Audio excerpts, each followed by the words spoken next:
Qatar Airways has a world-class reputation, but my recent Qatar flights tell a different story. Old aircraft, worn-out seats, unsettling service, and even a mini Qsuite flight where over almost 6 hours, not even a full business class meal was served. So the question is Qatar Airways today as reliably premium as its reputation promises? Hello everybody to this very special report, a shorter one but not less relevant, especially when it comes to Qatar Airways. We're sitting here in the Qatar Airways Boeing 777 with the oldest seat configuration that they have, but also very interesting because they don't only go on this shorter flight from Doha to Cairo, but even to the really long-haul destinations such as Sao Paulo, as I just did, 14 hours on this kind of flight. It has, even though it's quite old, quite nice features though. The seats look old, but they can be very comfortable, and they have a very special thing too, and that is the Starlink Wi-Fi.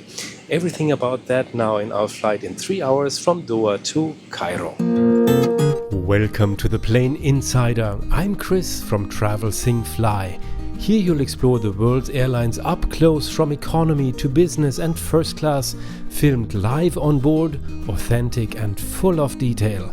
You'll also discover stunning destinations across all continents and learn how to make premium travel possible through miles, points and insider know-how built over 25 years of experience. Honest, inspiring and entertaining. It's your inside view into aviation and travel. This is the Plane Insider by Travel Sing Fly. Subscribe now and let's fly. This time I took the automated metro line built for the FIFA World Cup from the city center to the airport in just 10 minutes, complete with a first class section that might well bring tears of envy to Dubai's eyes. After a very quick security check, I headed to the Safwa First Class Lounge in Doha, which I've already shown in detail in a separate report here. This lounge does not only offer a genuine art collection, game rooms, semi-private family areas and its own duty-free shop, but also several small buffet stations and a very beautiful view of the aircraft on the apron right from the a la carte restaurant. The restaurant no longer serves the outstanding wines it used to offer in the past, but the wines are still okay and they come with an excellent food selection. I had access to the first class lounge, by the way, because Qatar Airways treats business class in the Middle East mostly as regional first class, including access to the first class lounge. I also took the airport train over to the Al Murjan Garden Lounge because of course this ticket gets you in there as well. That lounge is also included in yet another detailed lounge report about all Doha lounges here on the channel. When it comes to baggage, you need to be careful with Qatar Airways. Like Emirates and Etihad, Qatar Airways only allows 40 kilograms in business class. If you do not know that, you can quickly end up paying painful excess baggage fees, including plenty of drama at the check-in counter. As robust luggage on this trip with Emirates and Qatar Airways, I used the Level 8 Voyager suitcase with its matching luggage cover. I love that it can hold a few really bulky items, and by now its smooth, silent wheels almost find the check-in counter on their own. The star on this trip across the Arab region, however, was Level 8's dark grey aluminum carry-on, the Gibraltar, which I like to bring along for important occasions. Alongside it, I used the Atlas backpack as my personal item, and that backpack can swallow a surprising amount of heavy gear. Level 8's aluminum carry-on does not only have the same reliable wheels and looks really chic with its elegant finish, it's also built to a high standard inside and out with individually removable dividers and an interior that makes perfect use of the available space, ideal for a 3-day trip. The sturdy handles can be extended to 7 different heights and offer a firm grip instead of wobbling. Especially on a trip like this, where I flew with several airlines within just a few days, moved between hotels, airports and lounges and combined leisure time with official appointments, I really appreciate my Level 8 setup. A system where the individual pieces work together and are completely reliable. If you're planning a trip yourself, my viewers can get Level 8 luggage and accessories at a special rate. Have a look at the video description, there you'll find the relevant link and discount code. Enjoy choosing your gear and then some truly great luggage. And now it's time to take to the skies on the exact same aircraft I had only recently flown from Sao Paulo to Doha.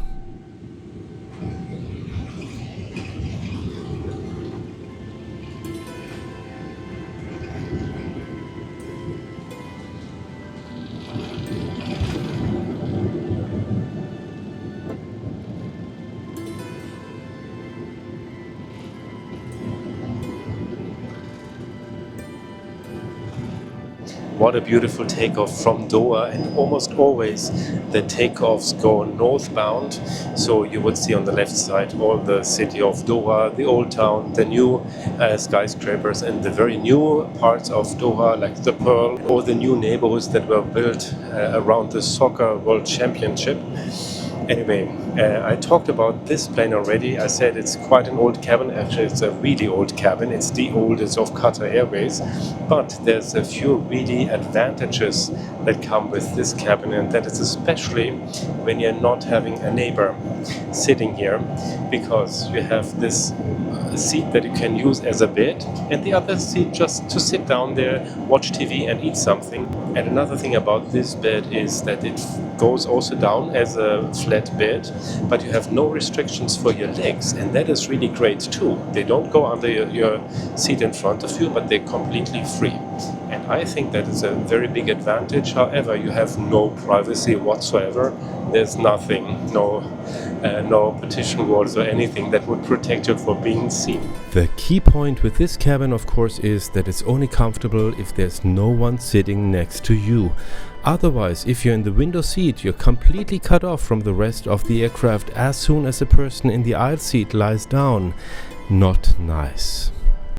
Another really great advantage is the Wi-Fi here. That's the Starlink Wi-Fi, and you can surf very fast wherever you are in the world, as long as there's coverage, of course, and it's for free for everybody here. So I think that's also a way to make up for sitting on a rather old cabin of Qatar Airways.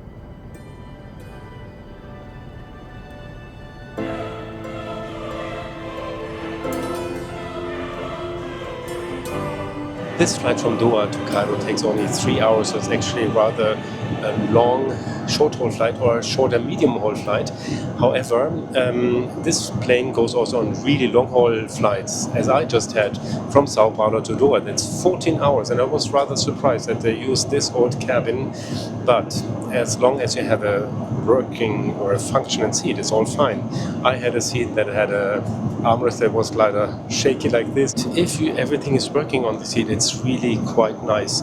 The seat goes down, you have 100% legroom because the feet don't go under the seat in front of you. And actually, in my opinion, better than, for example, the Super Diamond seat that is a very important element of many business classes in the world, including Qatar Airways on the Airbus A380, lots of Boeing 787 Dreamliners, also lots of Airbus A350s.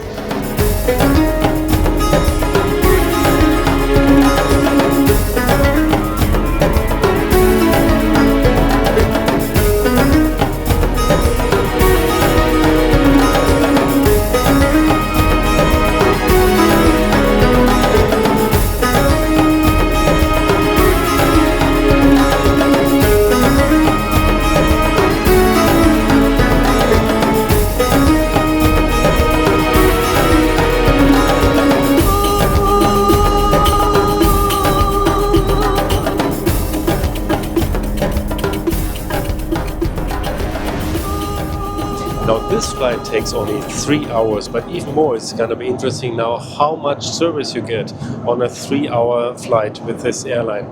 There's no amenity kit on such a short flight, and also no pajamas. I totally understand, but there's the full menu on this flight.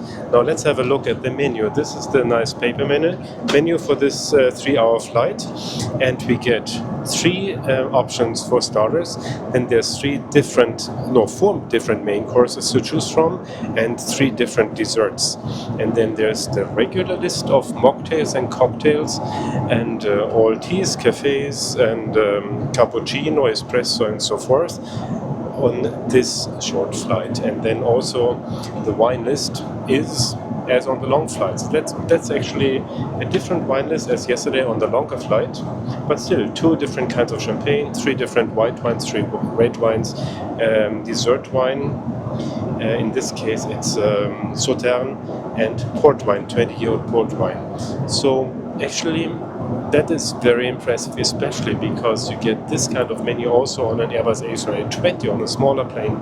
And actually, when you go around Europe, they always say it's impossible to do the big service on a small plane because there's not a kitchen, and there's not enough time, and so on and so on and so on. But I just had a flight also to Salalah that takes only 2 hours, and they did have the same kind of menu in a small plane, in a single aisle plane, and still had four choices of main courses and appetizers and desserts and all the wine list.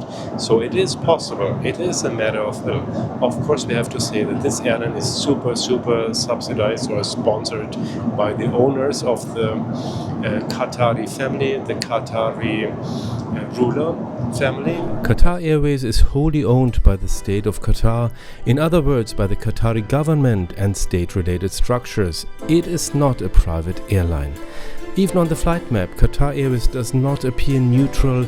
Israel simply does not exist there. It's a small, silent detail that many passengers may not even notice, some might not even care, but it says a lot about the geopolitical context of this airline and the position of its owners.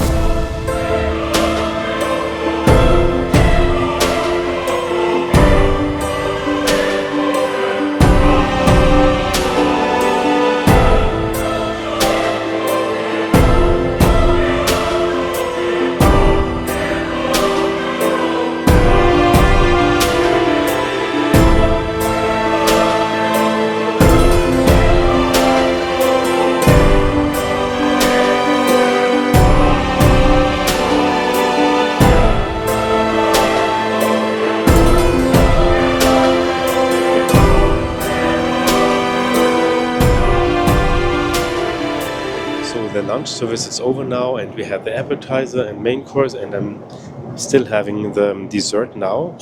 And of course, it's very impressive for a 3-hour flight. However, the service was not the full service with the little Qatar Airways glass and the little fake candle, so that we didn't have. Still, it's really quite impressive. However, it was not as refined as we normally get. Now, this flight is from one dry country to another one, from one fully Muslim country as Qatar to another one, Egypt, and some airlines don't serve any alcohol on a flight between two dry countries, like Egypt. There, for example, they don't serve alcohol at all, and some others don't between two dry countries that don't have alcohol allowed. Anyway, here it is allowed, of course, and you have the full list.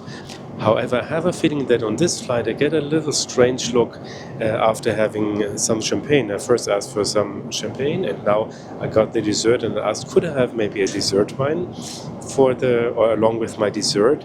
And I only got a look and some startled look, and then she said, a dessert wine? I said, yes, please. And that was a little odd moment.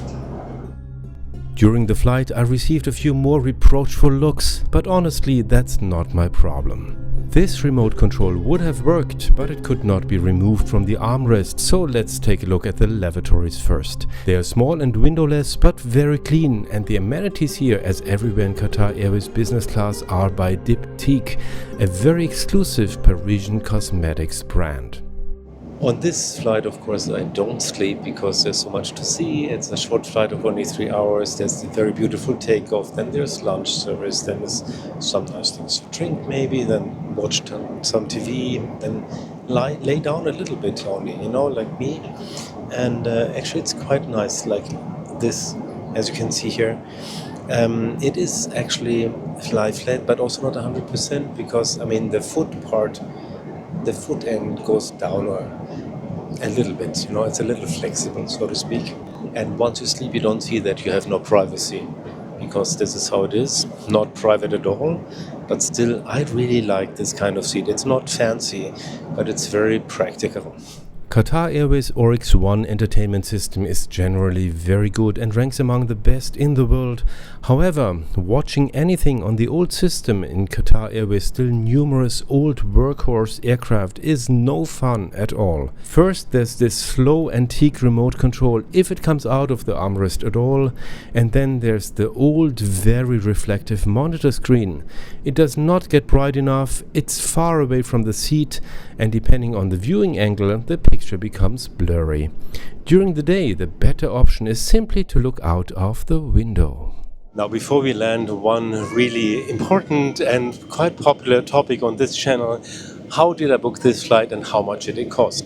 I booked this flight with Avios, that's the frequent flyer, the currency, so to speak, of Qatar Airways Privilege Club.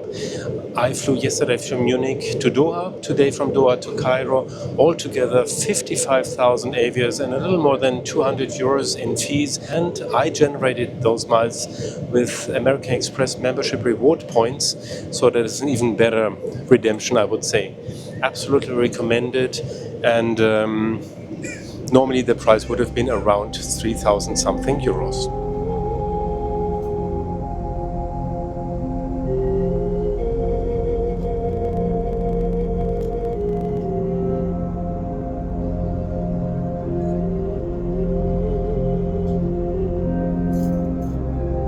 Just filled in the arrival card for Egypt, and the captain already announced that we're descending into Cairo airport now. And how was this flight?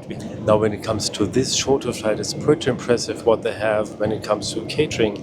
3 starters, 4 main courses, 3 desserts, all the beverage list up and down, all the wines and champagne. So this is really pretty stunning. Then when it comes to the service, it's a reduced service, but still very nice. Of course, they don't have the nice glass and lamp and so on that you get on the long-haul service. What is a little sad is that they don't have slippers here on board. So there's no slippers because normally they give them along with pajamas, and there's no pajamas on this kind of flight, so there's also no slippers.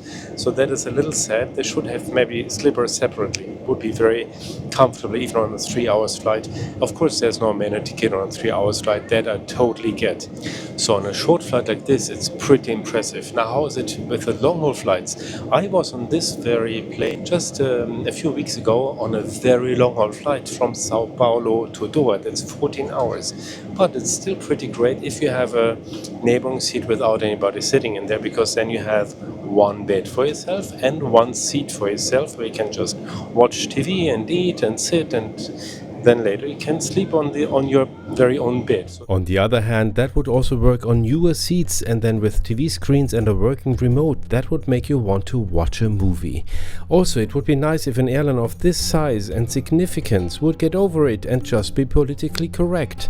By the way, if you're promised a Qsuite flight at the time of booking and there's one of the many aircraft changes that Qatar Airways is famous for, you're eligible to change your flight for free. So always take a screenshot of your booking. Still, on this short flight, this kind of business class is a valid option.